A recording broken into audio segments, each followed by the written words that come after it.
sudah menjelaskan bahwa Allah membersamai setiap hambanya. Maka nanti ada penjelasan bahwa Allah lebih dekat daripada urat nadi lehermu. Maka kamu suruh berdoa kepada Allah dengan doa-doa, nggak usah teriak-teriak. Jadi kalau ya Allah kabulkan doa kami ya Allah, ya kecuali kalau rame udah didengar ya. Tapi nggak boleh bentak-bentak Allah. Maka kita minta kepada Allah harus dengan tutur kata yang lemah, lembut, mengibah, berharap, ya. Harap apa namanya, roja. Lupa lagi pelajaran yang lalu, ya. Dengan penuh harap. Jadi dalam berdoa itu penuh harap dengan roja. Gitu ya. Lanjut. Allah Jalla wa'ala tetap bersama mereka di mana saja mereka berada, yaitu Allah Maha mengetahui apapun yang mereka perbuat. Ya, maka itulah yang menembut dengan berilmu tentang Allah membersamai kita, Allah bersama kita, maka timbul rasa apa? Rasa takut, khasyata imlaq. Maka ilmu pengetahuan kita dengan mengenali Allah ada bersama kita, timbul rasa takut. Takut melanggar aturan, takut berbuat dosa, takut mengambil yang bukan haknya walaupun orang gak lihat. Misal contoh aja, Mbak Dida misalnya, Bu saya titip infak untuk yatim azizah. Yang tahu kan saya sama Dida aja, paling bertigalah di depan. Ibu-ibu gak ngerti. Saya bisa nilep, Bu. Saya bisa nilep. Atau seseorang, Bu izin saya titip ini uang zakat saya misalnya 100 juta. Yang beri sama yang menerima cuman kami berdua. Tapi ingat tadi, ketika kita berdua Allah yang ketiga. Jadi ketika tahu bahwa Allah bersama kita, Bu, nggak akan ada rasa kita untuk melanggar peraturan. Itu yang Allah membersamai kita. Dan udah gitu dicatat oleh malaikat yang tidak terlihat oleh mata kita. Malaikat mencatatnya. Maka kalau orang sudah takwa, Bu, ini dunia aman, polisinya takwa, tentaranya takwa, ya, pejabatnya takwa, gubernurnya takwa, rakyatnya takwa, nggak memberontak pada pemerintah. Ini negeri aman, Bu. Nah, kenapa negeri ini tidak aman?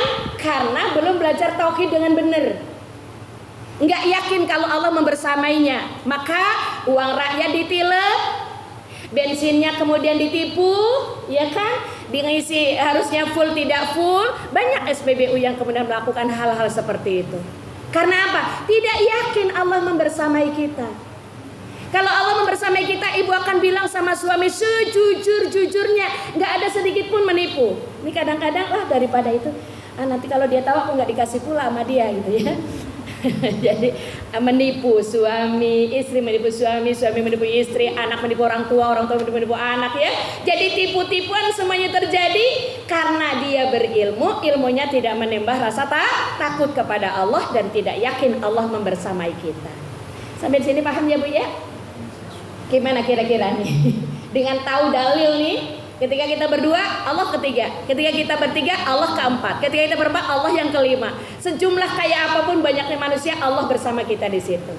Jadi tidak ada yang lepas dari kontrolnya Allah. Itu makna membersamai, bahwa Allah senantiasa melihat, Allah senantiasa mencatat, Allah senantiasa memberikan balasan, Allah juga akan memberikan punishment, hukuman. Hukuman di dunia bisa jeder langsung. Kayak gara-gara penjual es jeder langsung dibalas sama Allah kan? Padahal kalimatnya mungkin kalimat itu kalau hari-hari mah kita udah biasa goblok loh gitu ya. Itu mungkin udah biasa gitu. Tapi karena ini kalimat ini diucapkan oleh orang yang paham tentang agama, yang kemudian ditujukan kepada orang yang semestinya dia sedang mengangkat derajat ekonomi keluarga, itu yang membuat netizen kemudian berduyun-duyun membuat rasa simpati dan empati. Itu ya, Bu, ya. Jadi yakinlah bahwa Allah mengawasi, Allah membalas, sehingga di situ ada yang dibalas akibat kata-kata itu, ada yang kemudian diberi punishment oleh Allah. Punishmentnya apa? Derajatnya jadi turun. Jabatannya tercabut. Bayangin, Bu, hanya dengan GOBLOK, ya kan? Diangkat, yang tadinya diangkat, jeder tiba-tiba dari turun, ya. Itu baru dunia. Belum lagi balasan di punishment di akhirat. Lanjut ya, Bu, ya. Itu makna ma'iyah. Nah sekarang penjelasan secara rincinya ma'iyah itu Bu Wirda dibagi menjadi dua, ya, bukan Wirda Mansur kan? Ya, jadi dibagi menjadi dua. Pertama ma'iyah khusus, yang kedua ma'iyah umum.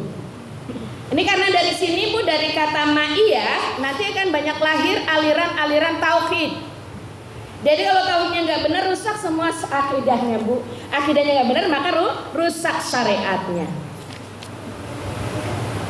Jadi ma'iyah secara khusus, yang dimaksud ma'iyah secara khusus adalah kebersamaan Allah dengan sebagian makhluknya yang kita tidak tahu tentang kaifiyatnya, kecuali hanya Allah. Seperti seluruh sifat-sifatnya, sifat-sifat Allah itu yang Asmaul Husna, ya. Asmaul Husna berapa? 99. Udah hafal? Ada yang udah hafal? Bu Ati udah hafal? Belum sampai habis ya. Teteh udah hafal? Hampir seluruhnya. Cuman kalau di ini belum ini ya, belum mutqin ya. Udah urutannya belum ya. Nanti sambil dihafal, maksud saya dengan penghafalan itu tidak cuma dihafal tapi diimplementasikan ya. Jadi ketika nanti kita berdoa, misalnya minta ampun, panggil nama Allah yang mana yang cocok untuk ampunan. Al-Ghafur ya. Ibu minta rezeki ya Rahman, ya Rozak gitu ya. Jadi memanggilnya Allah dengan nama-namanya yang baik. Jadi misalnya